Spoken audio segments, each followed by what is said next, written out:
Good afternoon, everyone. Thank you for coming. I'm David Williams. I'm the Chief Assistant here at the Prosecutor's Office. Today, Prosecutor McDonald, to my left, is joined by Chief John Piggott and members of the Farmington Hills Police Department, also the head of our trafficking unit, Cindy Brown, and other members of her unit. Before Karen speaks, I want to remind everyone that charges are only allegations and the defendant is presumed innocent unless and until proven guilty. Prosecutor Karen McDonald. Thank you. And the others are Jasleen Singh and Jason DeSantis. They're part of our trafficking unit, which has turned out to be, unfortunately, a really busy assignment.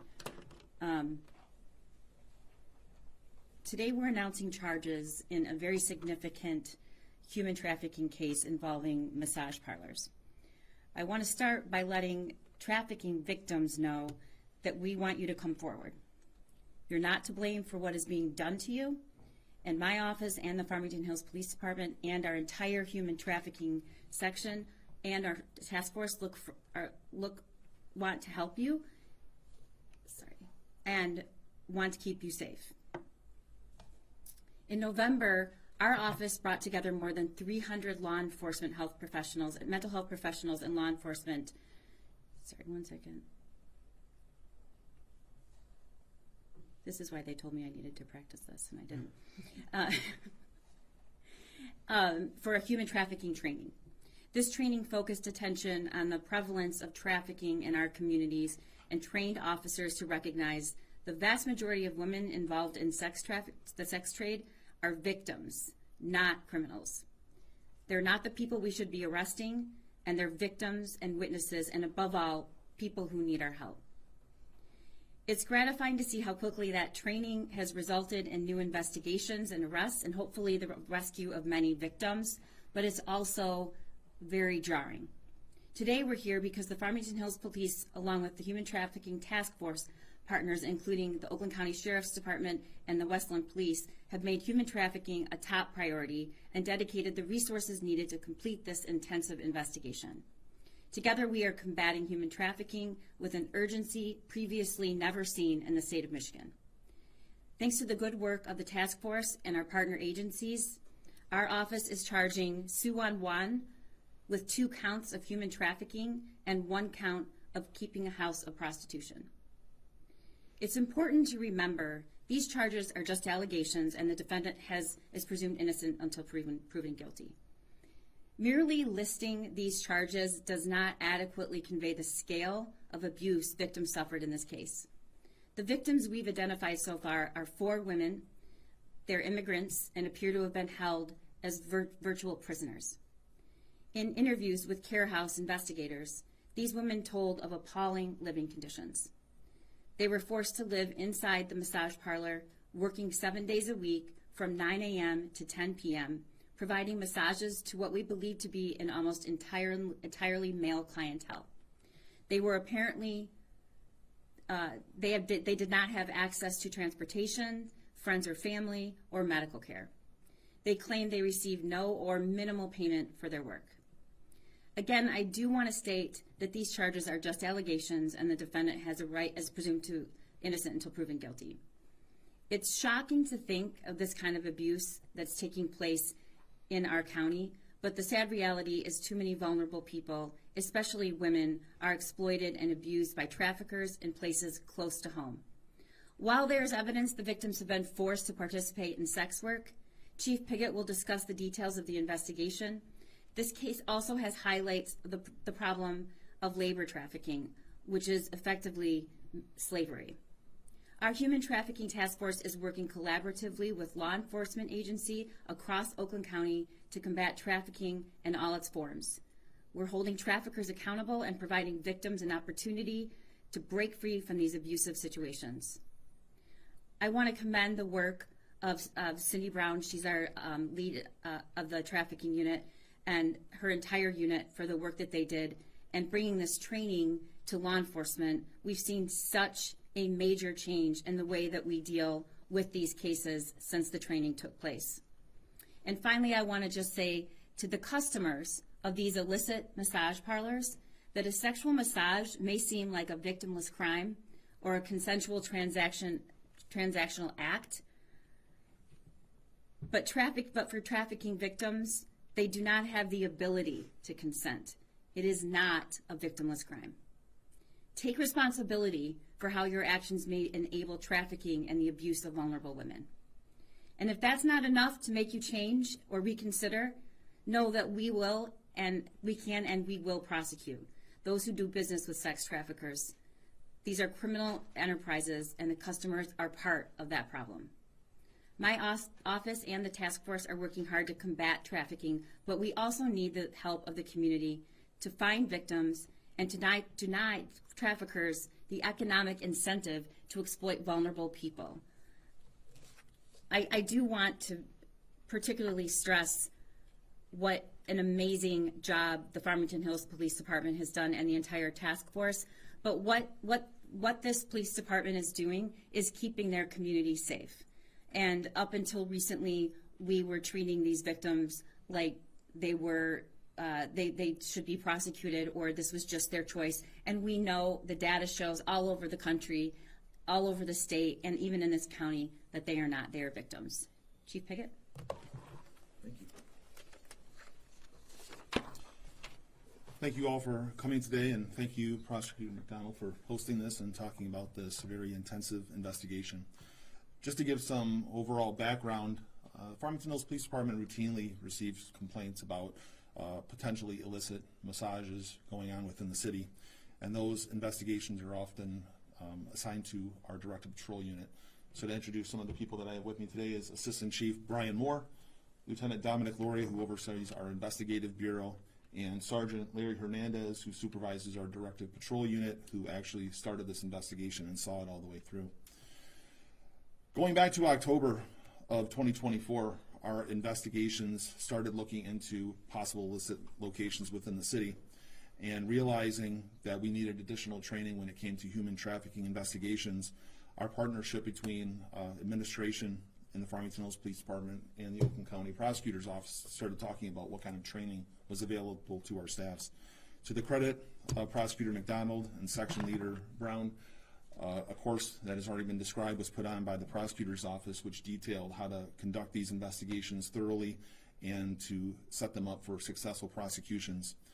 Following that training, Sergeant Hernandez immediately brought that knowledge back to our police department and started an investigation into an illicit massage parlor located at 13 Mile and Orchard Lake Road in Farmington Hills.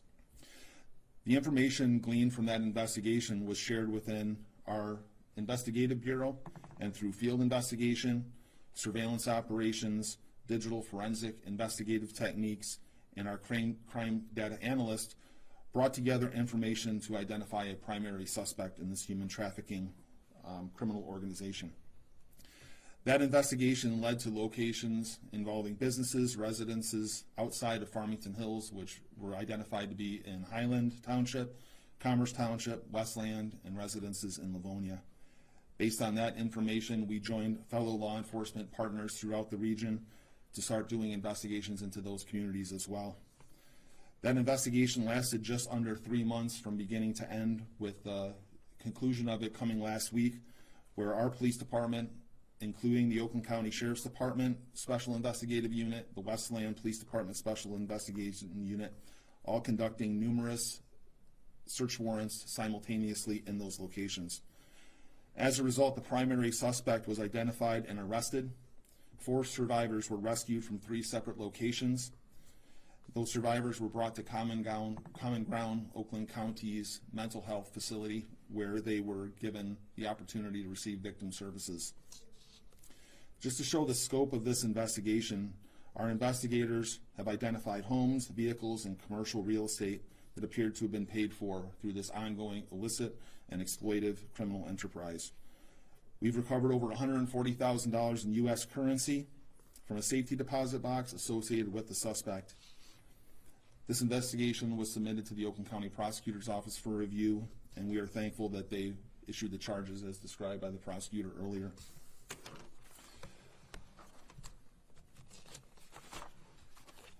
In closing, these illicit activities were taking place in businesses and commercial districts that were open to the public, often legitimate business surrounding them.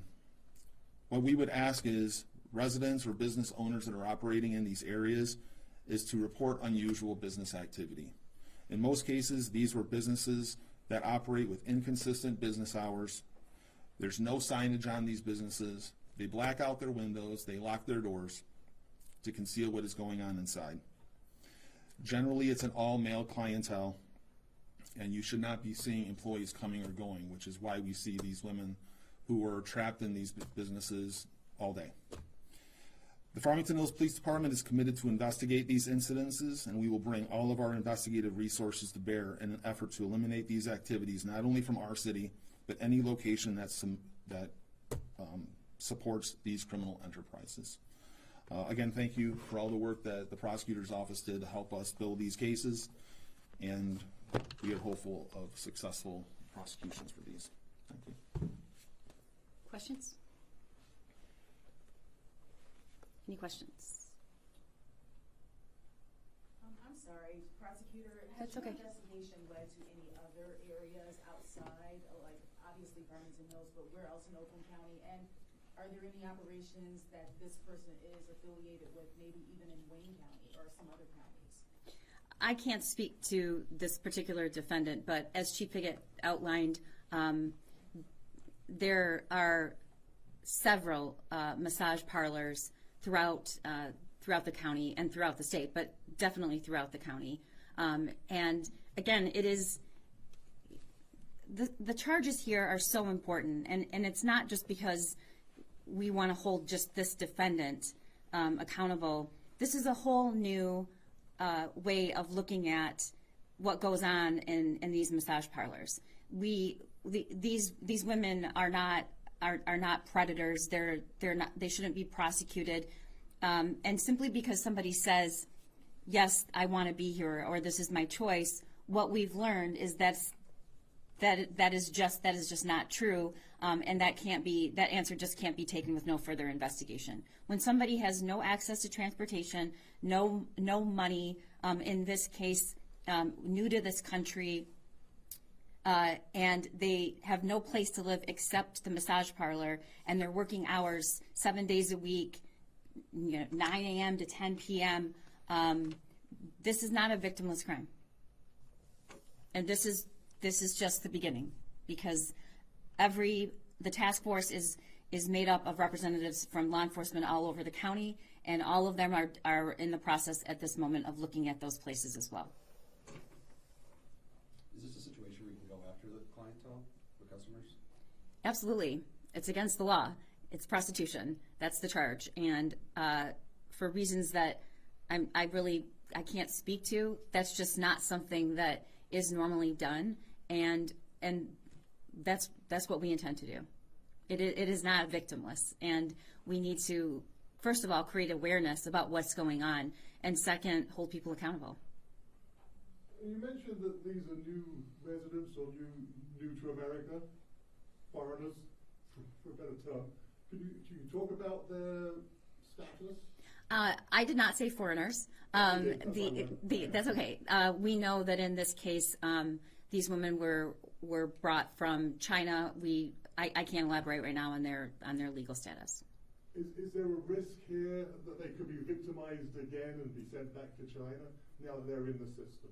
Absolutely. I'm not sure. They're vulnerable regardless, even if they're not sent back to their country. I think fearing enforcement and being apprehended or detained makes it harder for them to report when they're victims. But this is the situation in this case. I'm not suggesting that all massage parlors have victims that are from different countries. But in this case, I think it's reasonable to assume that was part of the barrier. And the defendant in this case, an American citizen, or I can't speak to that. Yes, she is. She was legally here. Okay, thank Yes. you. I do think it's important to note, though, that the victims in this case do not speak English, and that's yet another barrier to seeking help and protection. And I don't want to get into the investigation, but were they brought here, from your understanding, for this purpose? I'm gonna let Chief Piggott answer that question. So a lot of that part of the investigation is still ongoing. So, you know, we're fortunate that in this county that we have good resources that we can give to victims of these types of crimes. So originally, the women were brought to Common Ground and forensic interviews were taking place. So, you know, they're not being brought to the police department, so there's less of a stigma of like, could I be charged with an offense? Like, this is more of a civil process. We took them, we set them up with victim resources. We had translators come in to go over the facts of how they were working. And so based off of that investigation and what they reported to us, which was in line with what our investigation was showing, which is kind of what the talking point before, like these women did not leave the places where they were providing the massages. So that's where the boots on the ground investigation match up with our digital evidence recovery to show where are people, how long are they there, are we seeing people come and going. So that's the kind of case that, you know, Sergeant Hernandez put together, which was outstanding because it made the timelines perfect. We knew where she was going, we knew what businesses she was operating, where we believe that these victims would be, and that all came together perfectly. So this was an outstanding investigation right from the very beginning, which was supported by the training, the resources that we have.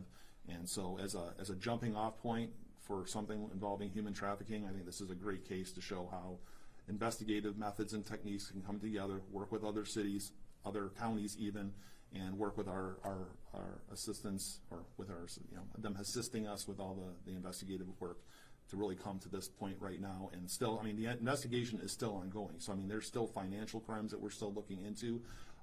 But for this part, we're happy that we were able to rescue 4 women and get them out of that environment. And now we have time to sit back and really delve even deeper and see where else this can grow.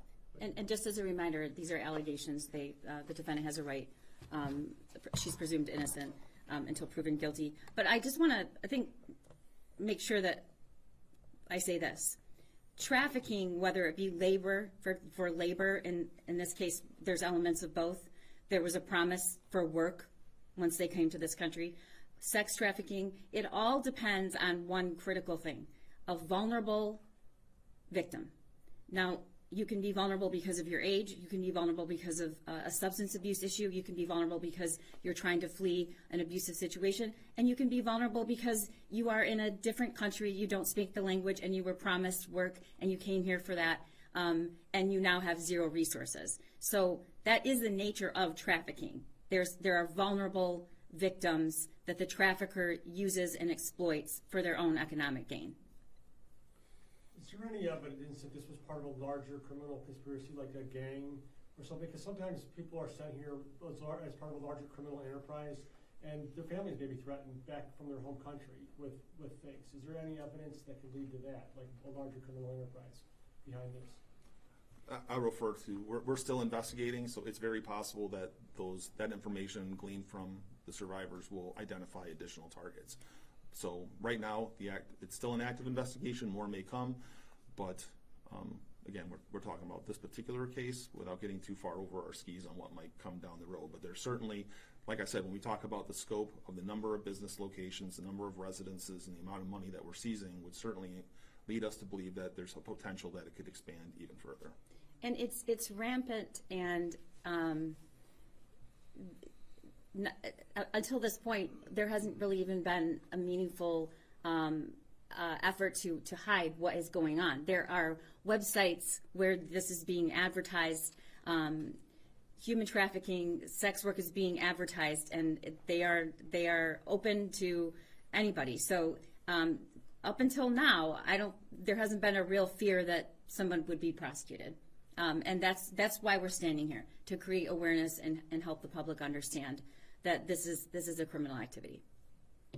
All right, thank you so much. Oh, just one last question. For other victims out there, potential victims, who or where should they call? Farmington Hills Police Department, or? We have several resources. I know absolutely your law enforcement agency, but Common Ground, I can provide numbers for you so you can include it in your stories, and our human trafficking task force. But there are national helplines and there are local resources to call.